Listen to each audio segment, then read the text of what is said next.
আমাদের জীবনের রুটিনগুলো আছে না, অনেক সুন্দর। মানে এতটা সুন্দর আপনি কল্পনা করতে পারবেন না, ঠিক আছে?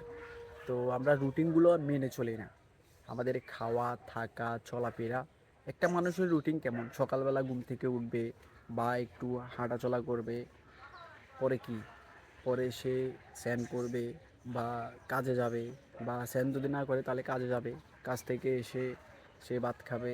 এইটাও হতে পারে। আরেকটা কি হতে পারে, যেমন আমি হিন্দু, বা আমি সকালবেলা ঘুম থেকে উঠি, একটু হাঁটি বা একটু বসে থাকি চেয়ারে বা দাঁত ব্রাশ করি, পরবর্তীতে আমি গোসল করতে যাই।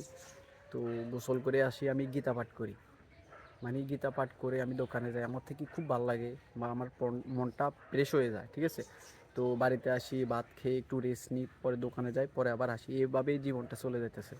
তো আমরা আসলে এটা মানি না, আমরা ওই আরেকজনের মানে পিছে কিভাবে আমরা ঝগড়া লাগাই এগুলা নিয়ে আমরা হাঁটি, মানে ভালো কিছু আমাদের মাইন্ডে নেই। যদি এগুলা কেউ করে থাকে বা করে তার জীবনে সে, তাহলে কখনোই তার জীবনে কোনো দুঃখ আসবে না। কারোর সাথে ঝগড়া নাই, কিছু নাই, সে চলতেছে, কর্ম করতেছে বা এই ফ্যামিলি চালাইতেছে। তো কর্মই ধর্ম, এটা তো আমরা মানি না। তো কর্মই ধর্ম, এটার ভিতরে কিন্তু অনেক কথা আছে, অনেক কিছু আছে। শুধু কর্মই করলেই হয় না, কর্মর ভিতরেই অনেক বা সিস্টেম রয়েছে বা কথা রয়েছে। তো এগুলো যদি মানেন তাহলে আপনার জীবন আসলেই অনেক সুন্দর হয়ে